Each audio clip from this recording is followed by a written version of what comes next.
I'm Rob Licuria, Senior Editor at Gold Derby, here with Kave Quinn, Production Designer on Pistol. Kave, early on in Pistol, Steve Jones declares to Johnny Rotten that they're going to kick this country awake even if it kills us. Immediately, I'm transported into that anarchic, crazy, irreverent vibe, which is so appropriate. The design on the show, to me, feels a little messy, a little bit like throwing caution to the wind and let's get right into this particular part of the 70s. And I just felt so immersed by it. What were your primary inspirations to designing this very specific, particular look and feel for the show? Well, obviously it's based on Steve Jones's autobiography, Lonely Boy, but then it's taken further by the writers like Fred Pierce, the main writer. Frank Croswell Boyce also wrote a few episodes, and also Danny's direction as well.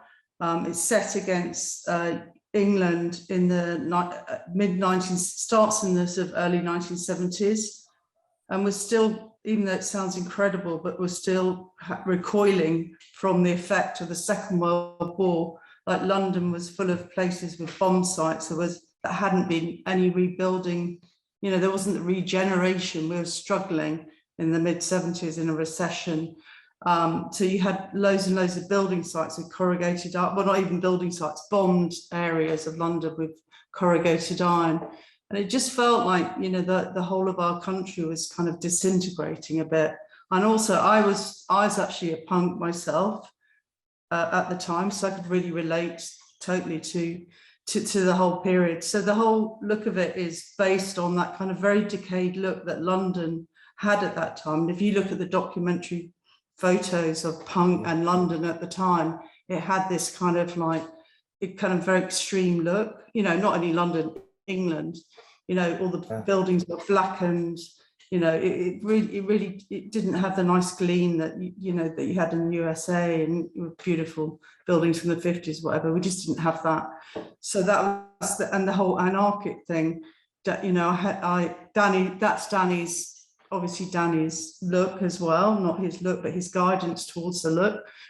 So the whole way it's filmed with the camera, the dirty camera moves and the kind of the mix of different camera methods that we mixed up with the normal footage, you know, that all adds to, you know, the kind of crazy anarchic look. So it was like reflective of the punk movement, you know, of the Pistols. The kind of style was reflective of that. Yeah.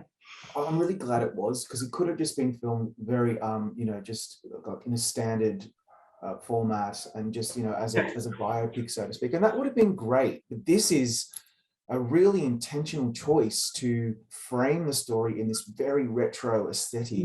Even the aspect ratio, everything about it, the color palette, the way that it's kind of saturated, it gives the series, to me, an archival vibe that I really, really responded to. How much of that aesthetic really informs your choices when you are trying to work out what each set is going to look and feel like for the actors? I mean, basically it goes, I mean, the story is based on real places. You know, obviously the two shops, Vivienne Westwood shops, they were actual places that existed. So you had to get historical accuracy there as well, but then to try and push the colors, you know, to try and kind of saturate the colors a bit more, to kind of, you know, really emphasize the, you know, the contrast in kind of the costume and the backgrounds. So that was really critical. And then, for example, Denmark Street, which is the main kind of sort of hangout for the Pistols, where Steve Jones was living, that actually was a tiny space in reality, but there are some documentary photographs of it, like the exterior, you know, the street, obviously, and then you go through a passageway, and then there's a small kind of backyard, and then you go through to another part. But I kind of then had to make that set a lot more interesting, because if we just filmed it in the reality of what it was like a tiny set of rooms. So I opened that out and made it more into like had the reflections of the original place that they live, but I just made it more interesting by, you know, having a mezzanine floor and, you know, just making it a bigger space, because there's so much action that happened in that space. it had to have lots of different layers to it, really, you know, which weren't there if I just recreated it from the reality. So yeah. It's incredible. Yeah. You know, since your early days on Trainspotting, your more recent work has been so diverse. Like you know, your Gothic noir work on Black Narcissus and The Woman in Black, your beautiful Regency era work on Emma, and of course your work on Judy. So talk me through and of course I think you've got a couple of British Designers Guild nominations for that work too, which is pretty amazing. So then talk me through the pressures for designing for this particular period, because a lot of the people watching would have lived through that period and would know it very well and have preconceived expectations of what it's going to look like. That's a lot of pressure. Yeah, no, it's a lot of pressure, but I mean, I feel, you know, I'm quite lucky in some respects. I lived through that era. But, you know, if you go and like you look around London for locations, you know, it's like with any period film, you're not going to get what you're looking for. True. So you're having to cover up, you're having to build stuff on, you're having to, you know, just change it dramatically, and then finding the kind of, you might find the odd location that is really good, but that is maybe one in one of the episodes, you know, and you only have to do minimal amount, but that on the whole it's really just so much work to bring the streets down really to what they were, because everything is just in London now. It's like, you know, it's beautiful, you know, there aren't only areas of old London. And what Bill was saying about LA, we in London are very good at kind of just, you know, there's some beautiful buildings in LA that have probably been destroyed, but that are beautiful kind of like Victorian and later 1930s warehouses and things like that. They're all gone. They've all been knocked down and replaced with, you know, sort of boring architecture that we have in London, apart from the stuff in the city centre. So it's really difficult. So we actually had to go, the location manager had to look outside London for quite a lot of things that we had in London, just to get that kind of gritty, you know, reality. But we did do most of it in London. And then it's also not just set in London, it's set in the north of England, you know, in other areas. So we went to a couple of places in England, which kind of worked for many areas of the UK, basically. Because we literally, it's like everybody else has been talking, we had so many, like, I was just trying to remember how many different sets we had on each episode.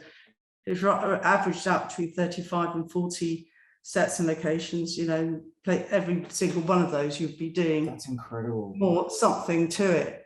So like on one day, you might have 3 different things that you're doing. So you obviously have to find that within one, if there are like quite a few interiors, you have to find that within one location and then build a bit there. And then, you know, so it's quite a complex kind of puzzle, which is the same for what everybody else is saying.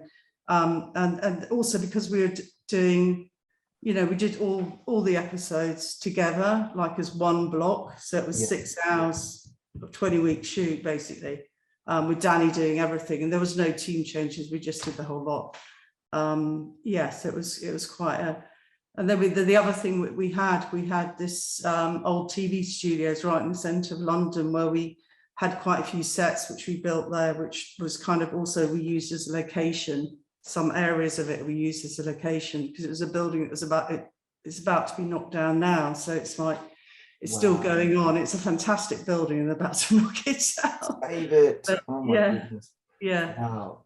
So, that's amazing. You know, to have you and Danny reunite like this on a and with him with his singular vision, I just think the both of you have just created something so magic. Thank you for your time today. We're going to bring you back shortly for a chat.